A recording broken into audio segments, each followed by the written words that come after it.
noite, queridos irmãos, graça e paz a todos. Vamos abrir a nossa Bíblia no Salmo 119, por favor.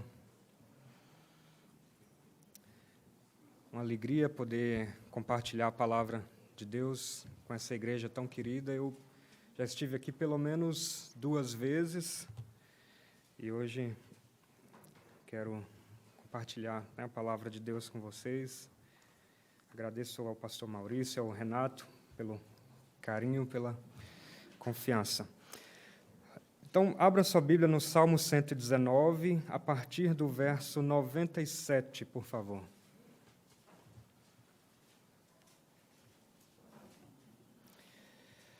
Coloquei como título desse sermão, Uma Vida Guiada pela Palavra. Então, vamos ler a partir do verso 97. O salmista diz assim: Como eu amo a tua lei, medito nela o dia inteiro. Os teus mandamentos me tornam mais sábio que meus inimigos, porquanto estão sempre comigo. Tenho mais discernimento que todos os meus mestres, pois medito nos teus testemunhos. Tenho mais entendimento que os anciãos, pois obedeço aos teus preceitos. Afasta os meus pés de todo caminho mau, para obedecer a tua palavra. Não me afasto das tuas ordenanças, pois tu mesmo me ensinas. Como são doces ao meu paladar as tuas palavras, mais que o mel para a minha boca. Ganho entendimento por meio dos teus preceitos, por isso odeio todo caminho de falsidade. Amém. Essa palavra de Deus para nós.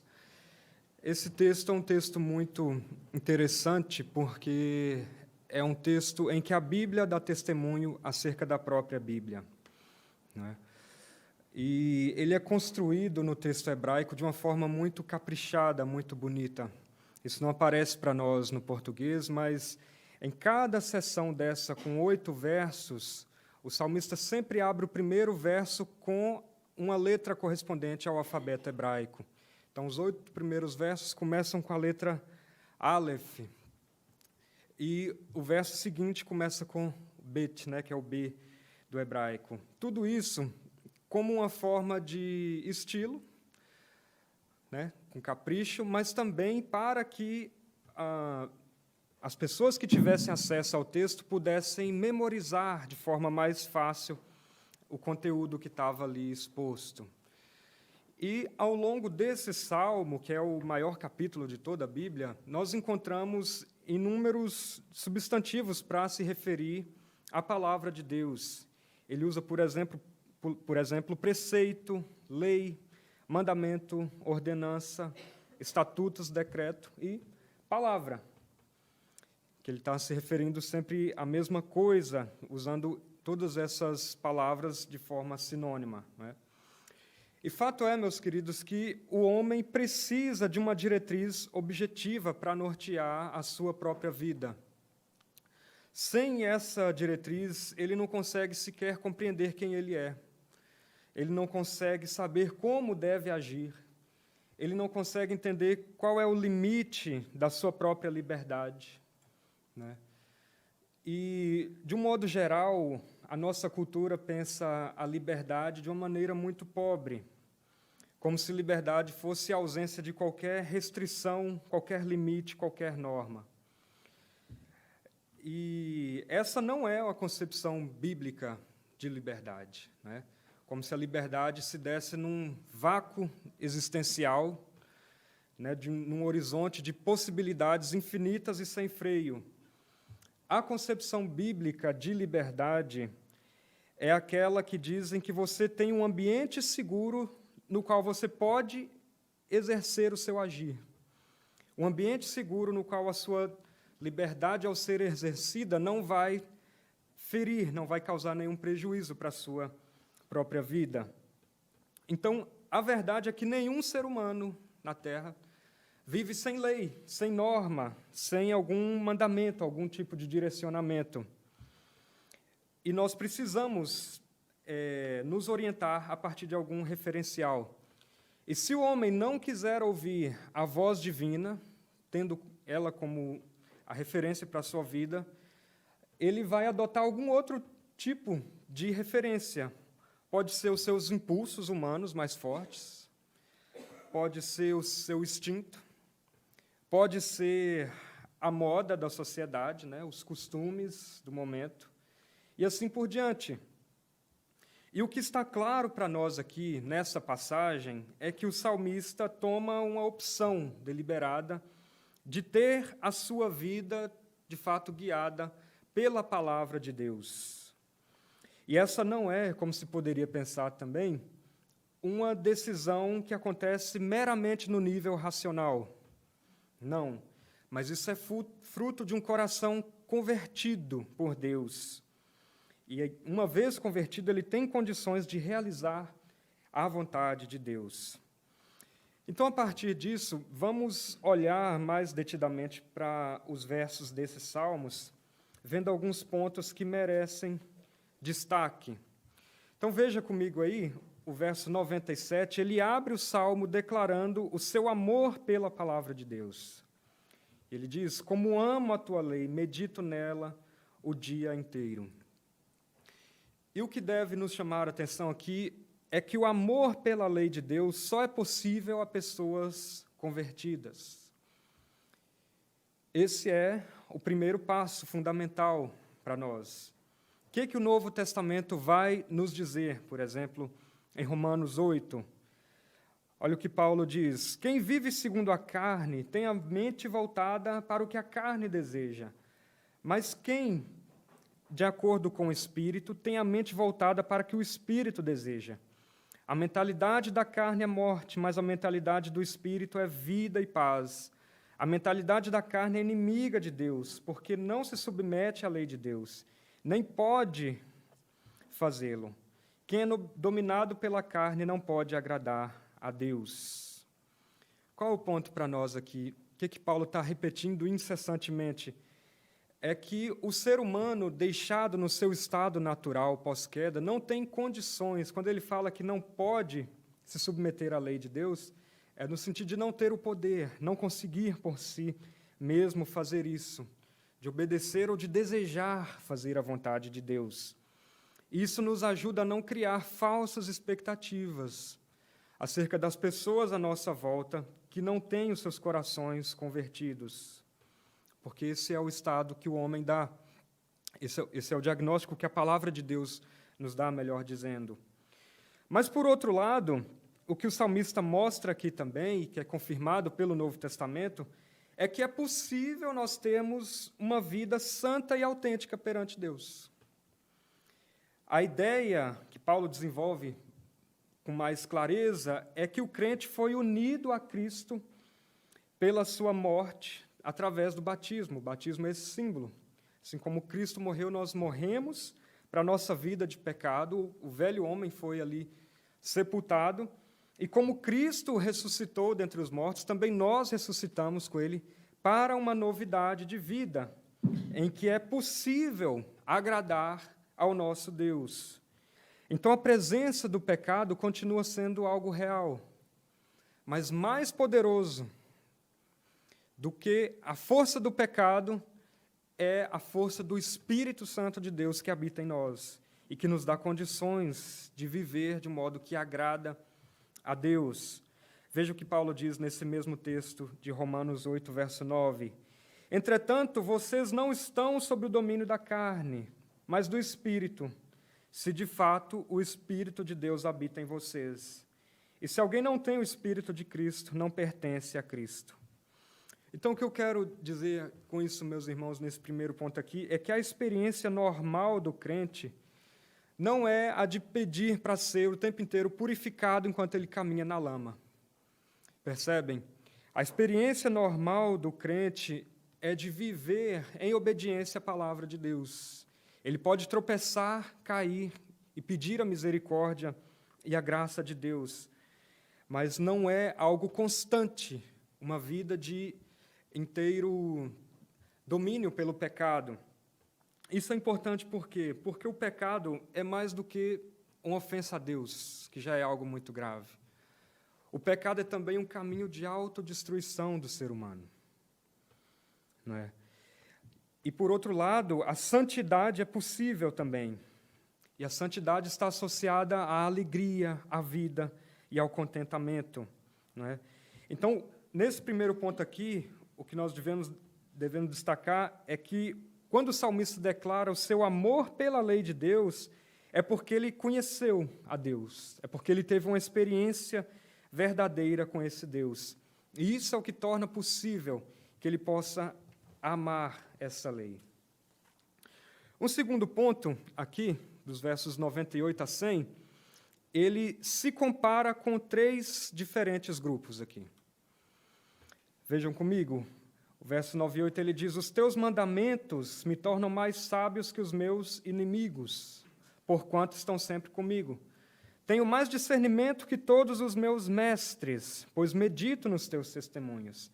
Tenho mais entendimento que os anciãos, pois obedeço aos teus preceitos.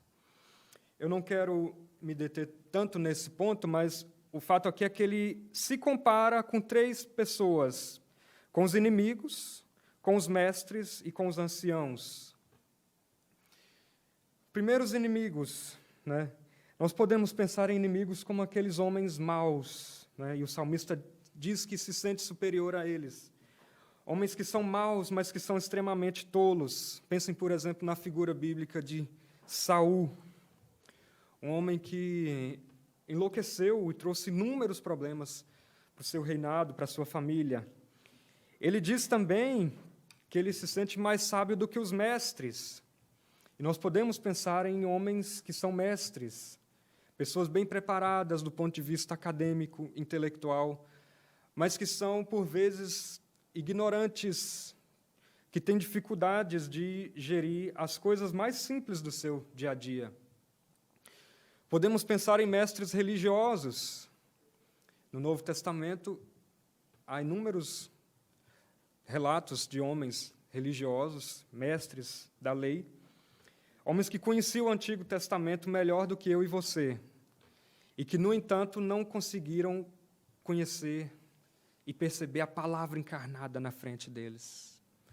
São mestres, mas são ignorantes.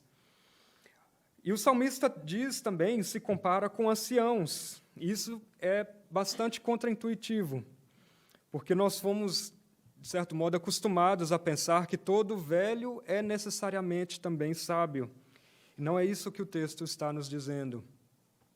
É possível, infelizmente, que o sujeito seja idoso e estúpido.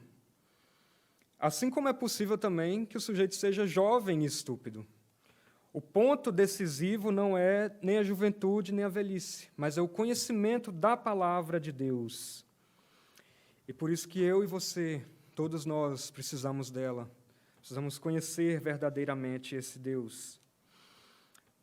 O terceiro ponto, meus irmãos, que o salmista coloca aqui nos versos 101 e 102, ele diz que afasta os seus pés de todo o caminho mau para obedecer a palavra. E ele diz no 102, não me afasto de tuas ordenanças, pois tu mesmo me ensinas. Então, o que ele está dizendo é que, através da palavra, ele sabe tanto o que ele deve fazer quanto o que ele não deve fazer. Em outras palavras, ele está dizendo que ele, através do conhecimento da palavra, tem uma postura passiva e ativa. Primeira postura passiva, ele diz, não é, que afasta os seus pés, afasta de todo o caminho mau.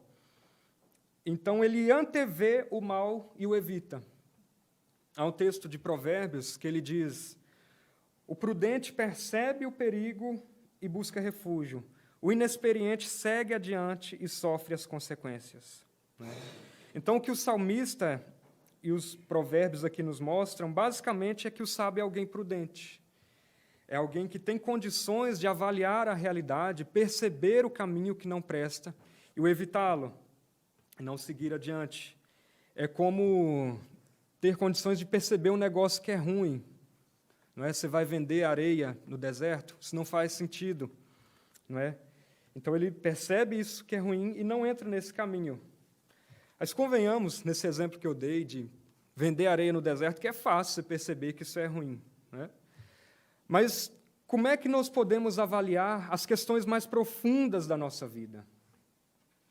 Como é que você deveria, por exemplo, reagir a uma proposta de emprego com excelente salário, mas que de alguma maneira fere algum princípio bíblico? É nessa hora que a palavra de Deus é o critério que você usa para antever o mal que aquilo vai te causar e o evita, não é? O Espírito Santo sopra no seu ouvido dizendo: meu filho, isso vai tirar o seu sono à noite. Então você deixa essa que parecia ser uma oportunidade passar. É o que o salmista diz: eu afasto os meus pés de todo caminho mau. Não é? Mas a palavra também serve para que ele tenha um critério para uma vida ativa. Não é? Ele diz que a palavra aponta o que é bom e estimula a caminhar nessa direção. Não é? Ele diz: não me afasto, não é, da tua lei. Acerca dessa postura ativa, eu penso, por exemplo, no texto de Filipenses, quando Paulo diz: finalmente, irmãos, tudo que é verdadeiro, tudo que for nobre, tudo que for correto, tudo que for puro, tudo que for amável, tudo que for de boa fama, se houver algo de excelente ou digno de louvor, nisto pensai. Então, o ponto para nós aqui, meus irmãos, é que a Bíblia nos chama não só a nós fugirmos do que é mal, mas nos aproximarmos do que é bom. Percebem? Essa é a postura passiva em relação ao mal e ativa em relação ao que é bom. E é dessa maneira que nós podemos vencer o pecado. Nós não vencemos o pecado o tempo inteiro resistindo contra ele, lutando, mas é nos aproximando de algo que é bom. É tirar o foco do pecado e colocar o foco em Cristo. Colocar o foco naquilo que vai nos aproximar do Senhor. Não é? E eu chamo a sua atenção ainda para o final do verso 102, que ele diz: não me afaste das tuas ordenanças, pois tu mesmo me ensinas. Tu mesmo me ensinas. E o que isso tem de lição para nós aqui, meus irmãos? É que é preciso que nós tenhamos um contato pessoal com a palavra de Deus. É isso que ele está dizendo: tu mesmo, é o Senhor quem me ensina. É muito bom que na igreja haja pastores, mestres, homens capacitados para instruir as ovelhas de Cristo. Mas nada disso terá efeito na sua vida se você não tiver um contato pessoal com a palavra de Deus. Sabe? De buscar, ouvir e discernir aquilo que o Senhor quer te instruir através dela. Lembre-se, por exemplo, do que Jó diz: antes eu te conhecia de ouvir falar, mas agora os meus olhos te veem. Então é preciso que eu e você tenhamos a experiência direta com o Senhor por meio da palavra. É preciso comer a palavra de Deus. Se não, veja o que ele diz no verso 103, como são doces ao meu paladar as tuas palavras, mais que o mel para a minha boca. Aqui ele faz um elogio da palavra de Deus, né? Ele usa essa metáfora do mel, de algo doce, uma metáfora conhecida naquela cultura. Então ele diz que a palavra, ela é boa, ela é desejável, ela é doce. A palavra não é, por exemplo, como a serpente quis dizer a mulher ali no jardim. O que faz a serpente? Ela lança dúvidas, ela semeia na mente da mulher uma dúvida acerca da bondade da palavra de Deus. Deus dá ordem para que a mulher não comesse do fruto e a semente fala: foi isso mesmo que Deus disse? Ou seja, será que isso que ele disse é realmente bom para a sua vida? E no momento que a mulher duvida da bondade da palavra de Deus, ela desobedece e cai. Não é? Então, a aplicação para nós é que, para que haja uma real obediência à palavra de Deus, é preciso confiar que aquela orientação é de fato boa. Não é algo que nós inventamos, é algo que Deus diz que é bom, porque a palavra está de acordo com a ordem criacional de Deus. Deus criou o mundo, Deus deu a palavra para direcionar o mundo, e Ele diz que isso é bom, não é? A palavra por exemplo, como uma placa que você vê numa praia. No Nordeste é comum isso. Tem lá uma placa dizendo assim: não entre na água. Um risco de você ser mordido por tubarão. Num primeiro momento, isso parece um impedimento da sua liberdade. Não fala, o que essa placa quer dizer, né? Mas isso visa proteger a sua própria vida. Percebem? São como as placas de trânsito, que te orientam a como dirigir. Você só é livre para continuar dirigindo em segurança se obedecer às leis que estão colocando esses limites, não é? E o mesmo vale para a palavra de Deus em relação ao ser humano, de modo geral. Sem a diretriz bíblica, o que reina são as anarquias de valores. Você já não tem um critério objetivo para avaliar a realidade daquilo que é bom ou ruim, não é? Então, a obediência à palavra de Deus pressupõe que você confie de que essa orientação é de fato boa. E essa é a experiência do salmista aqui, não é? Por isso, quando ele fala em lei, a sua experiência não é de desprazer, como se a lei fosse algo frio, forçado, impositivo, obrigatório. Mas, pelo contrário, quando ele fala acerca da lei de Deus, ele tem uma profunda experiência de gratidão pelo Deus que se revelou através da lei e que nos orienta a como devemos agradá-la, né? Então, ele entende a lei de Deus como, de fato, um caminho bom. E aqui nós chegamos, então, no último verso, mas não menos importante, que é o verso 104. Vejam que ele diz: ganho entendimento por meio dos teus preceitos, por isso odeio todo o caminho de falsidade. Então, aqui ele expressa o seu ódio por aquilo que é falso, né? Depois de elogiar a palavra de Deus, ele expressa o ódio àquilo que é contrário a ela. Mas vejam, queridos irmãos, a crítica àquilo que é falso pressupõe que há ideias que estão em oposição à palavra, não é? E que ideias são essas, então? Que ideias são as que o salmista está denunciando, que são caminhos falsos e que ele diz que odeia, porque são contrárias à palavra de Deus? Bem, as ideias e as propostas em relação ao tempo do salmista, nós não temos tantos detalhes. Podem ser propostas religiosas pagãs, não é? De deuses falsos, que escravizam a vida dos seres humanos e não geram liberdade, como Deus que libertou o seu povo no Egito e deu uma lei. E pecados diversos daquela geração. Pode ser isso que ele está denunciando. Mas, e quanto a hoje? Quais são as principais propostas de vida e de orientação que estão em clara oposição à palavra de Deus? Eu pensei em pelo menos 3 coisas aqui, né, que são valores que tentam tomar a mente das pessoas, o coração das pessoas, mas que são contrários à palavra de Deus. E os veículos que disseminam isso. Pensei, por exemplo, na mídia. Sim, a mídia. A mídia ela tem as suas sementes, meus queridos, de desesperança generalizada. A mídia tem a promoção da violência nos seus filmes.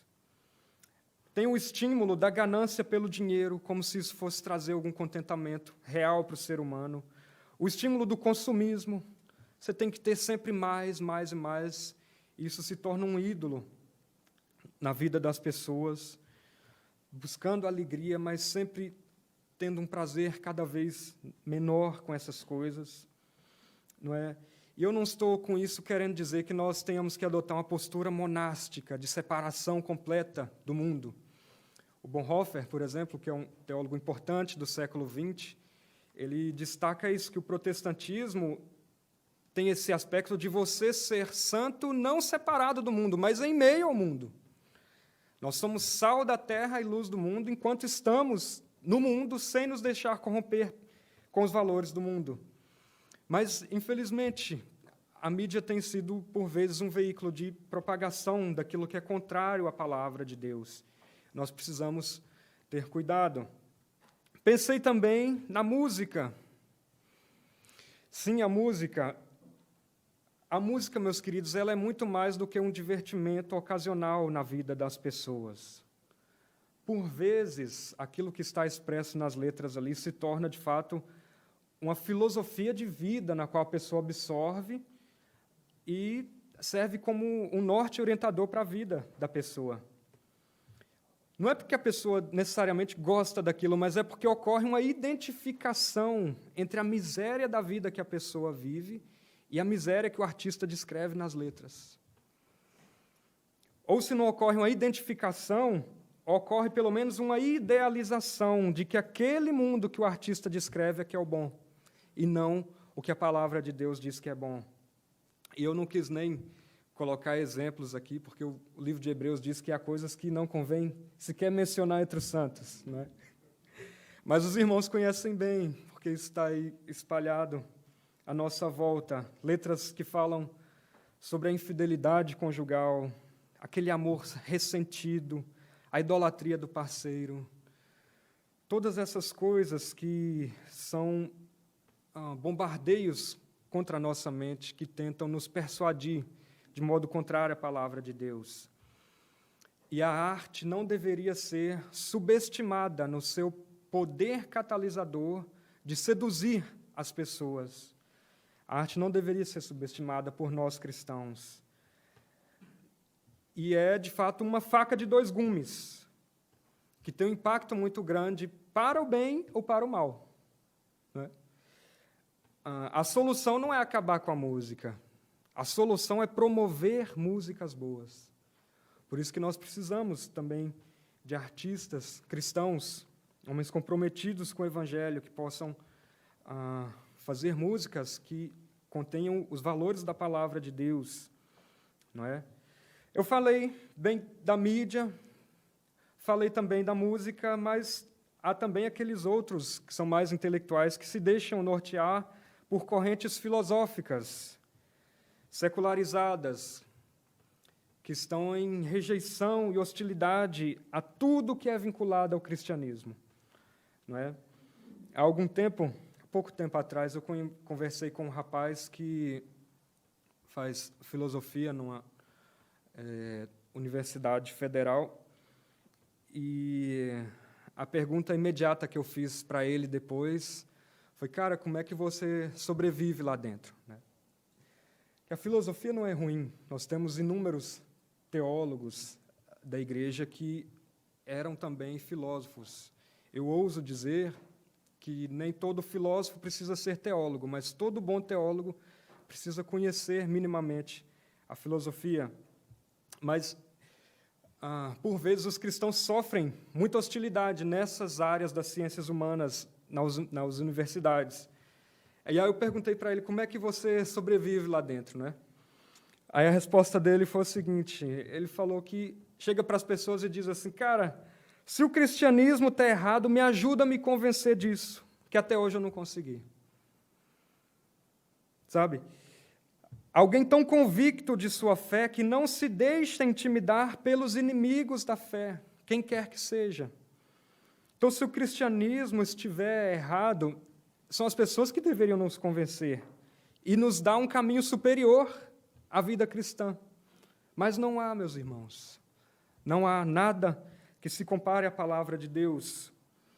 Eu lembrei de um livro que eu li há um tempo, Memórias do Subsolo, Dostoiévski, que ele diz algo parecido com isso que o rapaz me falou.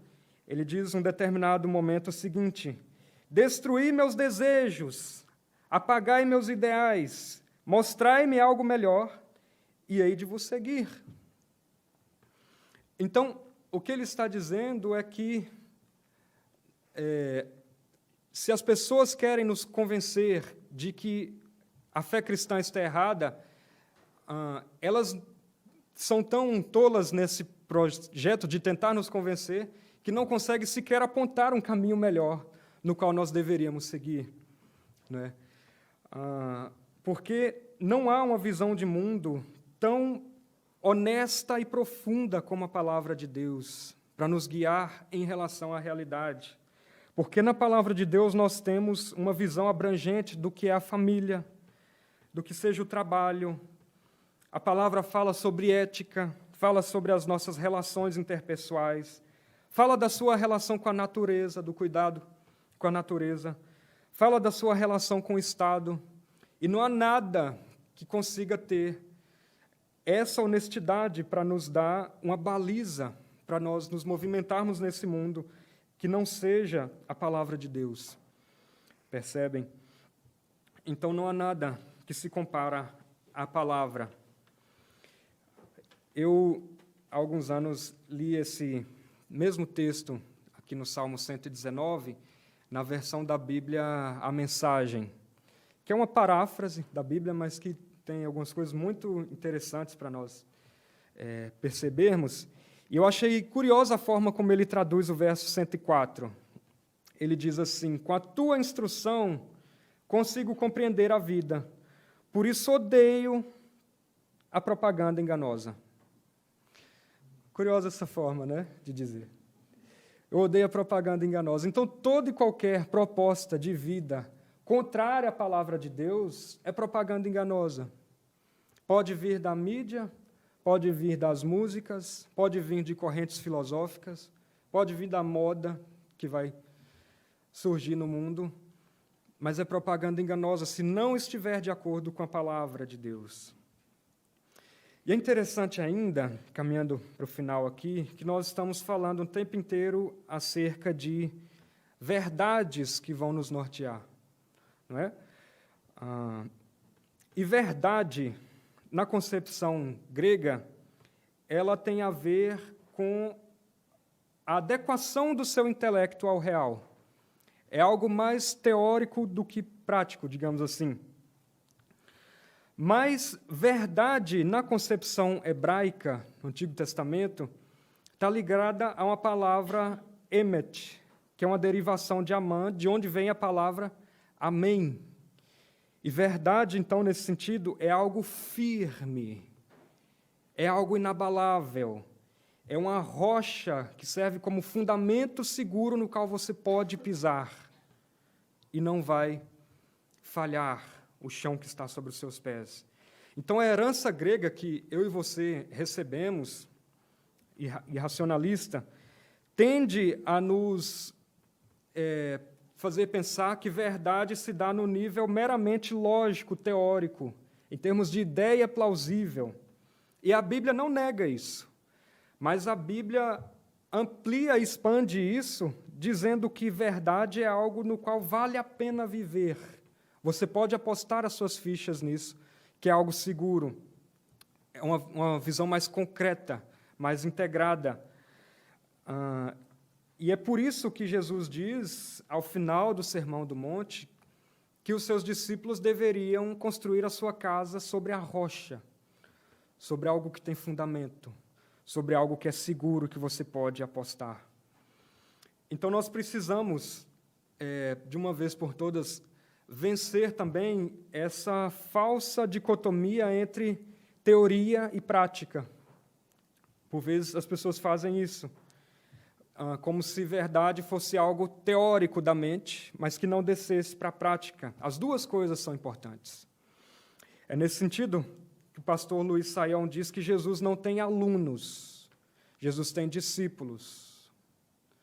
Alunos meramente ouvem e aprendem o que alguém ensina, mas discípulos reproduzem o mesmo estilo de vida e são capazes de apostar as suas vidas no ensinamento que o mestre coloca. Então, a verdade da palavra de Deus, ela precisa estar em 3 áreas da nossa vida. E eu quero ser aqui tão didático quanto eu seria com uma criança. A verdade precisa estar na mente, é isso que o salmista diz. Eu amo a tua lei e medito nela. Não é? Então, a palavra precisa estar na mente. Mas a verdade também precisa estar nas mãos, precisa estar na prática, no fazer, no realizar o que a palavra nos ordena. E a verdade também precisa estar no coração. Nós precisamos sentir, desejar e amar o caminho que a palavra nos produz. São as três coisas, meus irmãos. Não é uma em detrimento da outra. Quando as pessoas reduzem a verdade somente à mente, elas reduzem a fé ao intelecto, a compreensão das doutrinas, o que é fundamental, mas não se reduz a isso. Quando as pessoas reduzem a verdade às mãos, à obediência, à prática, à ética, elas reduzem o cristianismo à prática. E é possível que pessoas que não são cristãs tenham uma boa ética, normalmente. E quando as pessoas reduzem a verdade somente ao coração, elas se tornam sentimentalistas, como se a fé cristã fosse meramente baseada no que você sente em experiências subjetivas. As três coisas precisam caminhar juntas. A palavra precisa estar na mente, nas mãos e no coração. Há um texto de 1 João que ele diz que os mandamentos de Deus não são pesados. De que maneira os mandamentos de Deus podem não ser pesados a nós? Quando nós os amamos. Quando nós amamos a palavra de Deus, nós temos condições de obedecê-lo com todo o nosso ser. Essa é a minha oração para mim, para essa igreja, para que o Senhor nos habilite a obedecê-lo com todo o nosso ser e entregar as nossas vidas em suas mãos. Amém? Vamos orar agradecendo ao Senhor. Pai de amor e graça, nós louvamos o Teu nome pela revelação da Tua palavra. Obrigado, Senhor, porque ela é um firme fundamento no qual nós podemos apostar a nossa vida e viver com um chão seguro sobre os nossos pés. Obrigado, Senhor, porque céus e terra passarão, mas a Tua palavra não passará. Obrigado por Cristo, palavra encarnada que veio ao mundo e que nos orienta e com o seu modo de agir, Senhor, nos serve de modelo de homem perfeito, Senhor Deus. Sabemos que somos pecadores, somos falhos e dependemos absolutamente da Tua graça, Pai. Por isso, derrama graça sobre nossas vidas, para que possamos honrar o Teu nome em nosso trabalho, em nossa família, em nosso ambiente de estudo, onde estivermos, Senhor. Que Tu sejas glorificado através de nós. Assim oramos, no nome santo do Senhor Jesus Cristo. Amém. Amém.